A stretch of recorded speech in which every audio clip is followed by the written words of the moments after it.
Hello, everyone. My name is Casiris, and I am the Marketing and Communications Manager here at Newstar. On behalf of us all at Newstar Registry, I'm pleased to welcome you to our second .brands webinar. Now, due to numerous requests from our clients who are just starting to get moving with their .brand, today we're taking it back to basics and going through our .brands 101. Everything you wanted to know, but were afraid to ask.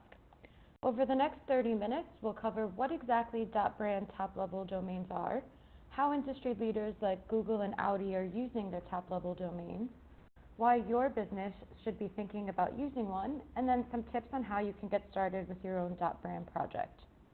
So just a few housekeeping things before we get started. So by default, attendees are placed on mute during the webinar. You can ask questions at any point in the little Q&A box on the bottom right hand of your screen. We'll take a few minutes at the end to answer all of the burning questions that you might have. We'll also be recording today's webinar, so you'll be able to access the session in the future or share it with coworkers. Now, let's move on to today's presenter. Tony Kirsch is one of the world's foremost authorities on new top-level domains and is particularly focused on the global .brand top-level domain movement.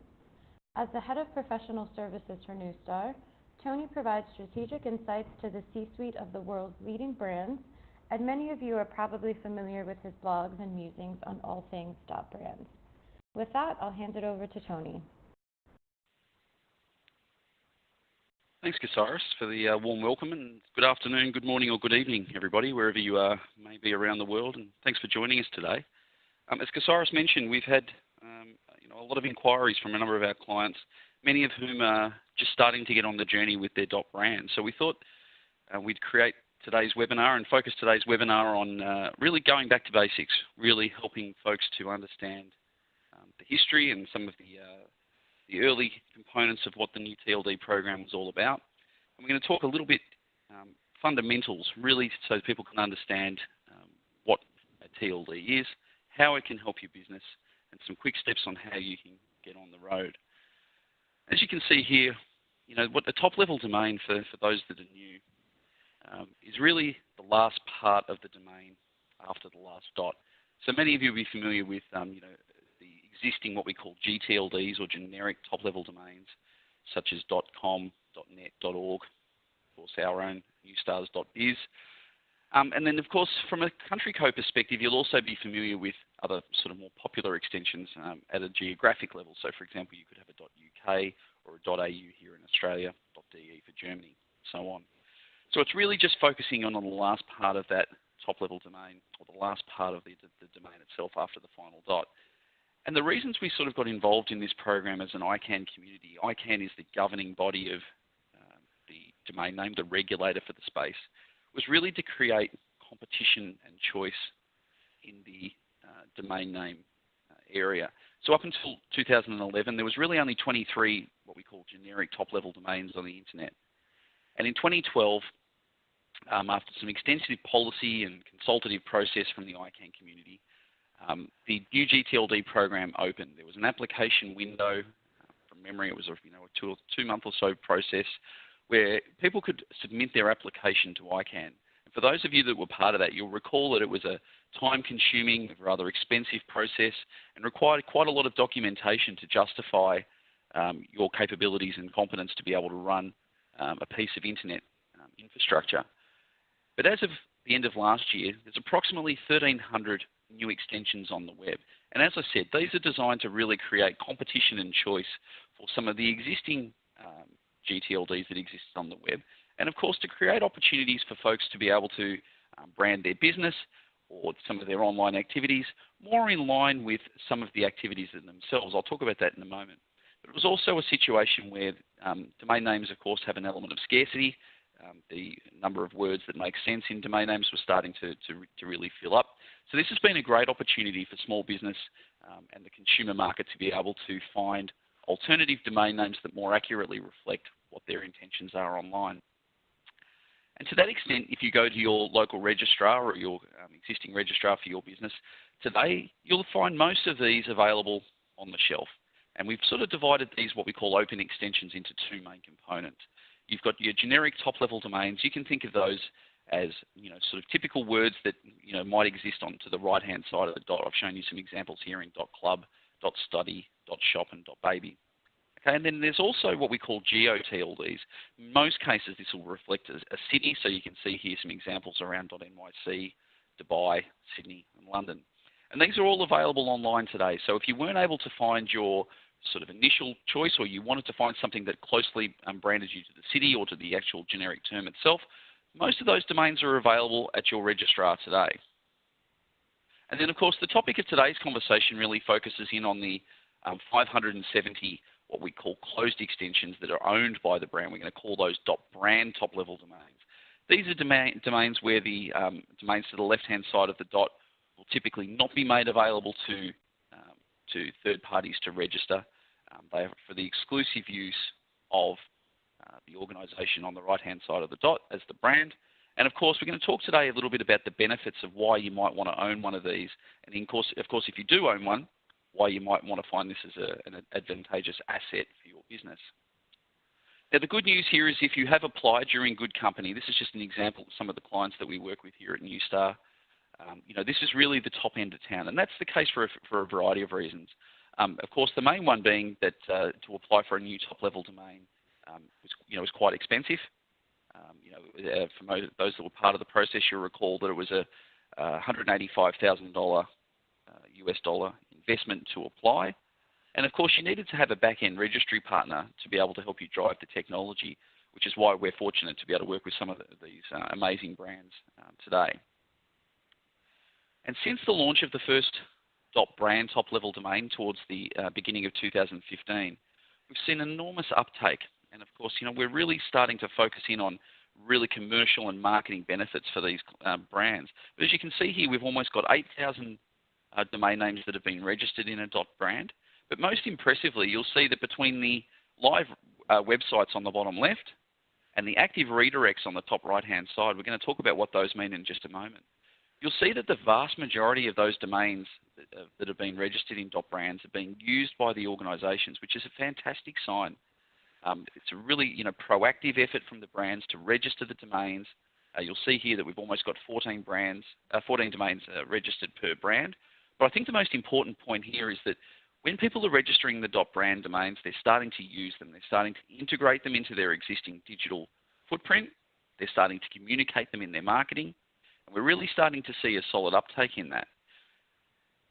And more impressively than that, you can see now that over 100 .brand TLD owners have over 10 domains in their portfolio. You can see here some of the the biggest brands in the world, whether it's Google or Audi or Barclays or Toyota, really starting to use and promote their .brand and driving more and more registrations, which is typically the case of an organisation who's had a trial of a .brand domain, put it into their existing communications, whether it's an internal piece or an external marketing piece, and started to see some extra interest from other parts of their business. We're going to talk a little bit more about that as we move through today. Now, for those of you that haven't seen it, I'd like to give a small plug to our awesome .brand microsite, which is called makeway.world. All of this is available online for you today, and if you haven't had a look, I'd strongly encourage you to be able to do this. You'll see here that this is the stats hub, the area of the site where we collate all of the information that's going on in the .brand industry. And if you're part of this, or if your organisation has one of these, this is a fantastic asset for you to be able to leverage the data and the insights that we're acquiring here at New Star and share it across your organisation. See what we're learning, see what's happening in the industry, and promote it within your organisation. We've even here got, for example, our stats detail area. You're able to look at all of the .brands. You're able to see how many domains they've registered, how they're being used, and be able to search for different competitors that you may have or other brands that are of interest, and see what's actually happening in this field. So if you haven't had a look, it won't be the first time I plug it in this webinar. Please have a look at makeway.world. But more importantly, .brands, as I mentioned, are really starting to get used proactively by the organisations that own them, which is a really, it's an amazing effort to take an organisation that's had a particular way of thinking digitally, in some cases for 10 or 15 or 25 years, and start to look at a new way of thinking. How can the .brand start to add some value for your organisation And this is what a lot of folks are doing right now. I'm going to show you 4 examples or 4 main concepts of the way that .brands are being used globally. And the first one, most of you will be familiar with in terms of the concept of microsites, whereby you may have a particular promotion or product launch or even just digital initiative that you're doing not necessarily on your main, for example, your .com website. And you can see here that Google has really been the leader in this space. This is just a handful of those examples. You'll see 5 here. From left to right, it's design.google, blog.google, pride.google, ai.google, and crisisresponse.google. And Google have been absolutely one of the industry leaders in this field to date. They've managed to launch a lot of their new products, a lot of their new initiatives. They're doing a lot of promotion around this. For example, the Pride March, which was on about a month and a half ago. These are fantastic efforts from Google to be able to start to use the .google top-level domain and to really start to simplify what the message is that they're going out to their customers. And as I said, it's fantastic that Google are leading this space and really important for those of you that have a top-level domain and you're starting to get on this journey. And of course, Google are not alone. I'll show you just a very small handful of examples here today. This is the Amazon AWS product called Chime. It's the collaboration tool. Fantastic website. If you haven't had a look, I'd strongly encourage you to have a look at that, chime.aws. And of course, BMW took that next step. This is almost a year ago, I guess now, with next100.bmw. This is their vision statement for their next 100 years. Okay, you can see the futuristic car there. It's a fantastic initiative. Another great website if you haven't had a look. But more importantly, you can see if BMW is talking about their next 100 years, more important for us as the domain name people to look at that and say, well, that's great that they're showing their commitment to the next 100 years, both in terms of their website, but also in terms of the URL and the actual website identity with .bmw. Now, some organisations have taken it to the further extreme on this. I'm going to show you a couple of examples of this. And the first one of which is the global .canon site. Most of you will be familiar with Canon as the sort of the technology, in particular camera organisation based in Japan. So if you go to canon.com today, folks, you'll realise that it will redirect you to global.canon. They've completely moved that website over, and these guys are absolutely one of the leaders in the pack at the moment. For those that have been part of the new top-level domain journey, you'll recall that sort of 2009, 2010, Canon were very proactive and confident and outspoken on their intention to move to .canon, and they followed through with that, which is fantastic. This is an absolutely awesome site if you haven't seen it. But more importantly for us, it's a situation where they've moved from .com domain onto the global.canon URL. And they're not alone. This is the British bank Barclays. They've moved from barclays.com to home.barclays. You'll be able to go and have a look at that site again. Very high quality site, very secure. You can see there's a certificate at the top. And this is a fantastic initiative for Barclays. We're going to talk about the home.barclays and the home.brand movement in just a second. But this is a fantastic opportunity for Barclays to really simplify their branding. And we won't get into it today, but within London you'll see that a lot of other URLs that exist with .barclays that they're starting to promote. Now, many of you might be familiar with the concept of a vanity URL. If you're not, you can think of it as a redirect URL or a domain that you may type that takes you from one location to another. And the way that to sort of illustrate it for you today is that if you were a customer, if you'd like to check this one, this is a live example. You can do this on your cell phone or indeed on your tablet or laptop.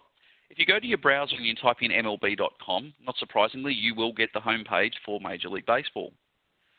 But you will also be able to find that website from a domain that is being created by Major League Baseball called home.mlb. And they're not alone. There's over 50 examples of organisations. You can see some of these organisations are some of the biggest in the world. Have started that journey of going down the home.brand road. Now, of course, this is not necessarily a revenue generating activity, but what it is an example of starting to return to more cognitive processes for our users. And this is really important as we start to explore what .brands mean from a customer experience perspective. But if you look here and you're seeing it home.microsoft or home.cisco, you'll start to see and realize that, in fact, that's the homepage, and that was exactly what I was looking for. So maybe in the future we're going to create an opportunity for organisations to communicate very simply that if you're looking for our homepage, you'll be able to type in or click on URLs that end in home.brand. What it also does is it opens the door to more cognitive thinking outside of that, and it helps us to be able to elevate the content from deeper within our site. And one of the interesting things that we've been able to find on our journey, and I'm going to talk about our involvement with Major League Baseball in just a moment, is to find out that many domains such as Yankees.com, in fact, are vanities in their own right. And the interesting thing is that they've been able to find at Major League Baseball that having Yankees.com redirect to the domain you can see here as MLB.com/Yankees, in fact, has been very, very, very successful for them. And we'll talk about SEO in a moment. But the real interesting element here is that if you were typing in that URL at Yankees.com, you are going to get that Yankees webpage. So more and more we're learning that people, from a customer experience perspective, through search or direct type, excuse me, are caring more and more about how quickly they can get to the content rather than the process of getting there.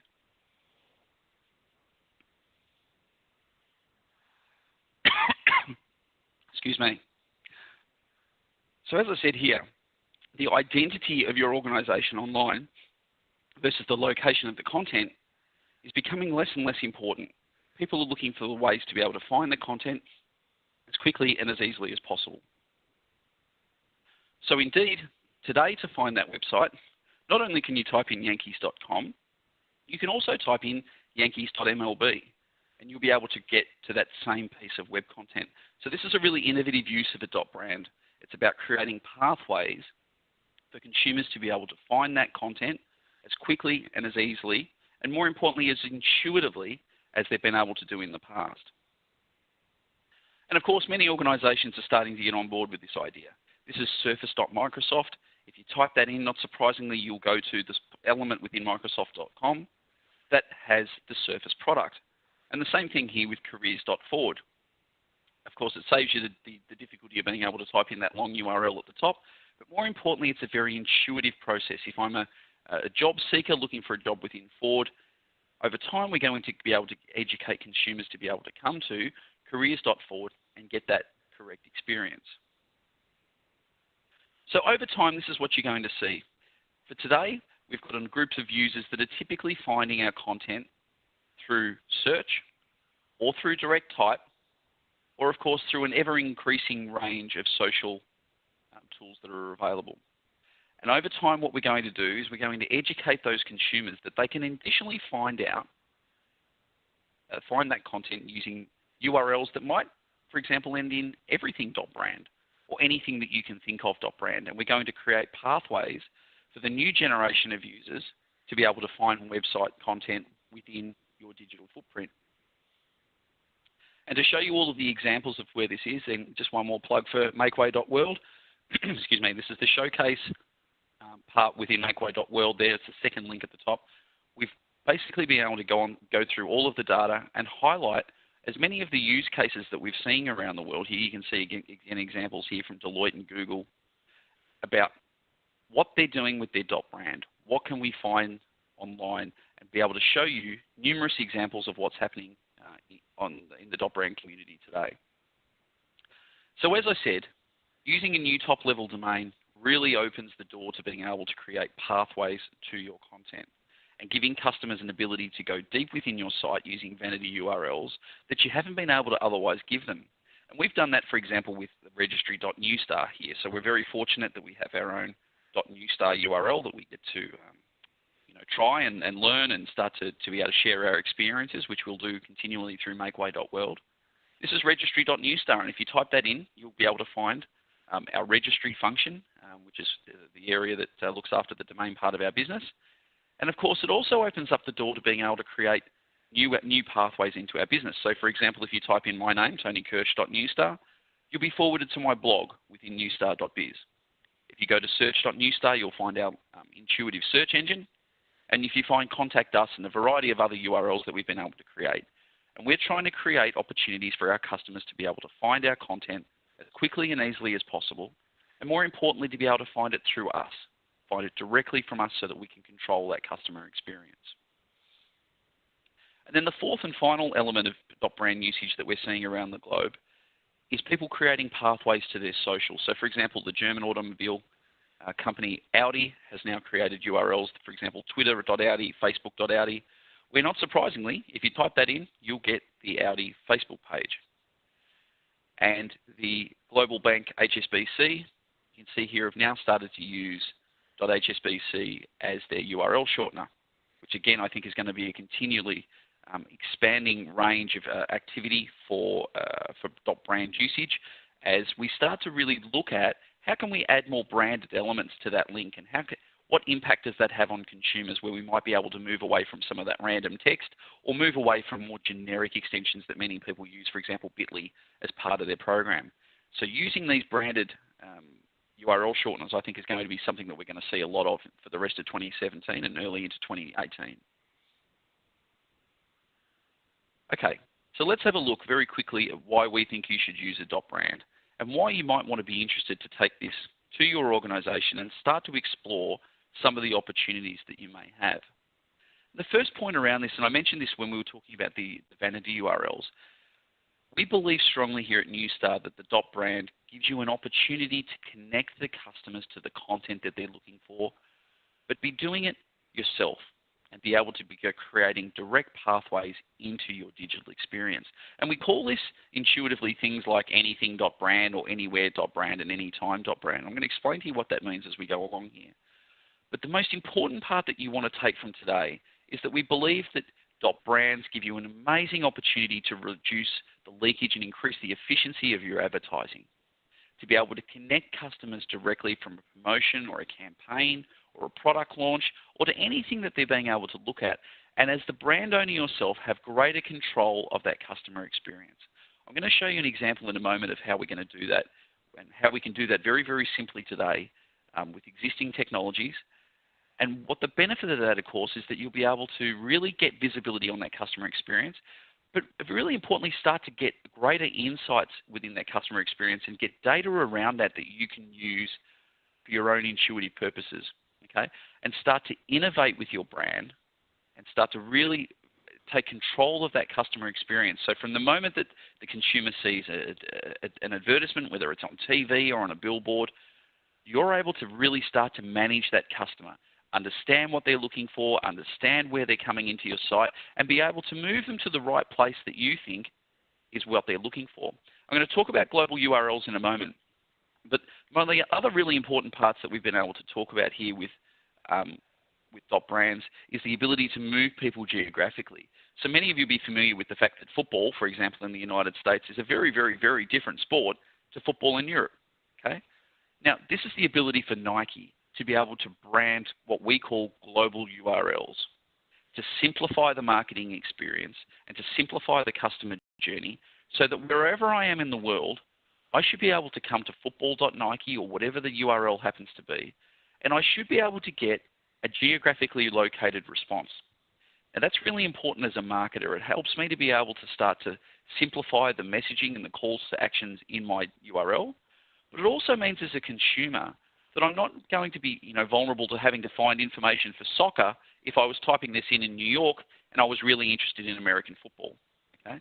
Now, if you take that a step further, it also means that for organizations where, for example, financial services, where you may be offering different products or have different jurisdictional regulation internationally, you're able to have a global URL that gives customers in their local area the right product and service that you're trying to offer them. And I think this is a really important part. And then if you add this to the final component, which did, as many of you haven't seen, if you haven't seen this, I strongly encourage you to have a look at this piece on makeway.world. We've done some thought leadership with Major League Baseball's Matt Dorval. Matt leads the SEO strategy at Major League Baseball. And if you're not familiar with Major League Baseball, I'd strongly encourage you to have a look at the amount of organizations that MLB look after from a technical perspective, including organizations that have now started to take a vested interest in the business, for example, Disney. The assumption here and the theory that we're working through is that the vanity or the redirect URLs actually have an ability to be able to improve your SEO. So if you're looking at this as an organization and saying, well, we haven't used our .brand, with this article, again, we can gladly redirect you to this, and you can welcome to ask any questions that you may have around this in a moment. The ability to be able to use your .brand and drive SEO benefit back to your existing website has never been possible before. And we think that the combination of a global URL with local performance and an SEO benefit to your organization makes this opportunity with your .brand a significant point to be considering moving forward. And the benefit, of course, for customers, we all know this, is that this is a faster experience. Their ability to be able to find what they're looking for on your website without having to trawl through your website and click on multiple links, or indeed find your content through third parties or search providers, really improves the customer experience in the long term. And there should be a day in the very near future where a consumer should be able to walk through the street and type a product.yourbrand and get that experience wherever they are in the world. They shouldn't have to think about it, and we're going to continue to train an intuitive type of behaviour in consumers that we think is going to be the bedrock of the way that brands promote their digital footprint for many, many, many years to come.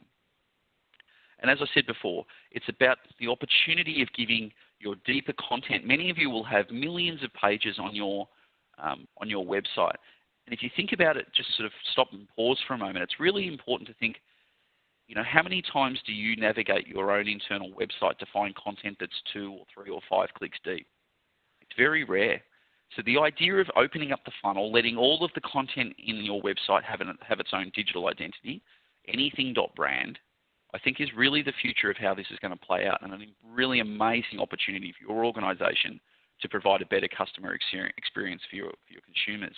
And ultimately, we all know that simple messages are easier to consume and that they're easier to hit you at an emotional level as a consumer. So if you're on the marketing side of your business, the ability to be able to simplify the message, get people to be able to find the content, is just something that, net is going to be a win for your organisation, improving your profitability, helping you to reduce your costs, and ultimately a better customer experience for all involved. So let's bring this all together, folks. Why should you be having a look at your .brand? Well, the first point I've just made is around efficiency for your customers. We all know that the better and the faster the customer experience that you're able to provide will increase your revenue, will increase your profitability, not just from a propensity to buy, but your ability to save costs and be able to increase the efficiency of your advertising by using your .brand and getting your customers to the promotion, to the product, to the campaign as quickly and as easily as possible. With that, you'll have an ever-increasing amount of data to be able to learn from. You'll be able to move that customer experience as and when you wish. And ideally, if you think about it from a sort of a philosophical perspective, whilst this is not necessarily an easy thing to implement across your business, and we're always encouraging our customers to be able to put your toe in the water, start to learn from the process.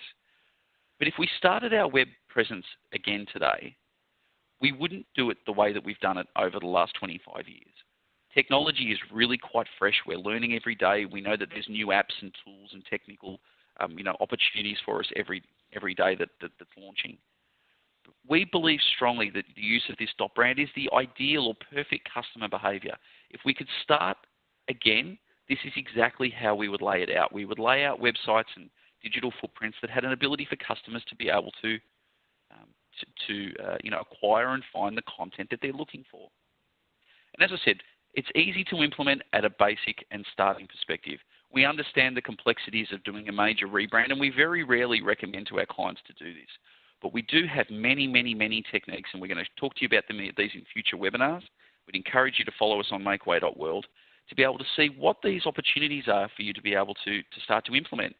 Is it an opportunity for you to be able to use your .brand within your link shortener, a very simple and easy thing to change and you can learn from? Or is there a small campaign that you can do and start to launch them as either a microsite or a vanity URL? Lots and lots of opportunities to be able to use your .brand. And of course, for those that haven't applied, or for those that like to just be paying a bit more attention to their competitors, we're quite confident that there'll be around or some strong noise around applications for new top-level domains late next year. So if you've applied for one and you've got it and you haven't been using it, you really are very slowly starting to eat away at that first mover advantage that you've got. And it's important to understand that when second round applicants do get their .brand top-level domain in the coming years, all of these learnings and trials, they won't have to go through that process. They'll be sitting there and looking at what's the best practice across the world. They'll be coming to makeway.world and looking at all of the examples and learning that they can launch as quickly as they can. So if you do have one, very important that you start to think about how you can put your toe in the water and start to maximize that first mover advantage. And finally, we've created a fantastic video. We're not going to show you today just because it's a little bit short on time, but there's a fantastic video that we've just created at makeway.world. It's called The Future for a Connected World. We'd love you to have a look at it. We'd love to hear your feedback. We're very passionate about this video. It's taken us a little while to get it together, and we're really excited about the opportunities that the video presents. We're frankly just really proud of how it's come together. So if you haven't had a look at the video called The Future for a Connected World, we'd absolutely welcome you to come and have a look at it. And if you have the interest to give us some of your feedback, we'd be absolutely open to hearing it. So from that's enough from me. Hope all of you found that beneficial. Casares, I'll pass back over to you. Thanks, Tony, especially for that enlightening presentation. And we've received a number of your questions throughout the session, so we will get to those now. So first question for you, Tony, is how many new .brands do you expect to apply in round 2? That's a great question. The truth is we don't know. I think the answer to that, Casares, rests on the amount of brand usage from the first round applicants, and of course the timing of when that will happen. Look, I'd anticipate, as we sort of talked about before, there was over 600 brand applicants in round 1. Conceivably that could be, exponentially more than that. I'd love to be optimistic and say that I think that there could be somewhere between 5,000 and 10,000 brand applicants. I don't know. I guess there's a number of other factors that will come into play there, namely the application fee, which is yet to be announced for round 2. And as I said, some of the continual learnings that we're able to identify from brand usage and the benefits, and sort of in particular direct data that applies to case studies.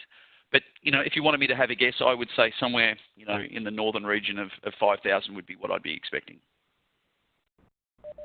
Oh, wow. Okay. So that'll be quite a few new ones. Our next question is, what is the advantage of a microsite over a full transition? Full transitions can be complex, and whilst Google Webmaster Tools really does create some amazing opportunity for you to be able to move your site or parts of your site onto your .brand, typically speaking, most organisations that are doing a full transition are doing so because they were in the middle of or starting a web rebuild project. So if you are in an opportunity where you're redesigning your website, moving it to a .brand you won't find a better time to be able to do that. That's absolutely the time to be able to do it. And organisations like Canon and Saxo Bank that have done that, have leveraged the benefits of that. Microsites, I think for me, are two main areas of why they're beneficial. The first one is if you're not quite comfortable yet in moving your existing .com, for example, or your main corporate site onto your .brand, a microsite gives you an amazing opportunity to be able to test a campaign or a particular promotion. Typically what we've seen is people do that where it's slightly off core. So, for example, as Google did before, Google.com, as we all know, is the search engine. They've been able to use .google for other product launches that weren't specifically related, or in fact weren't related really at all to the search engine itself. So I think microsites really work for you in two ways. They help you if you're not quite ready to move all of your .com, gives you an opportunity to do a campaign or a launch, but it also gives you an ability to be able to do something that's new and niche, slightly off the core of your main website. Okay, great. So I guess it's a good opportunity to have companies just test the waters. And then our third question is, you've shown us a few examples in your presentation of companies using .brands. As a whole, are there any industries that are more advanced in how they're using .brands than others? I think the three main areas we've seen usage, off the top of my head, would be sort of across the banking and finance sector, the insurance sector, and probably the sort of the IT sector would be my guess for the third one. Organisations that typically have a heavy paid search component to their marketing budget I think are typically organisations that have been the most aggressive, and obviously, insurance and banking and finance are, organisations where the keywords are very heavily contested and very expensive. So I think organisations where, they're trying to create opportunities for folks to be able to, consumers to be able to find their content. It's more so, in addition to a customer experience perspective, it's also an ability to be able to, really give consumers an opportunity to engage with them directly and avoid the costs that are incurred through paid search. So, I'd say they're the three industries that come to mind: banking and finance, insurance, and probably the IT sector. All right, great. Well, thanks for your responses, Tony. And that is a wrap for today. So thanks so much for attending and for all of your great questions. Again, this webinar was recorded and will be made available soon on makeway.world, so stay tuned for that. And just one last plug for the site. Don't forget to check out makeway.world. And there you can find the latest .brands news, resources. You can sign up to our newsletter and just have a play around and see all the great examples. So again, thank you for attending and enjoy the rest of your day.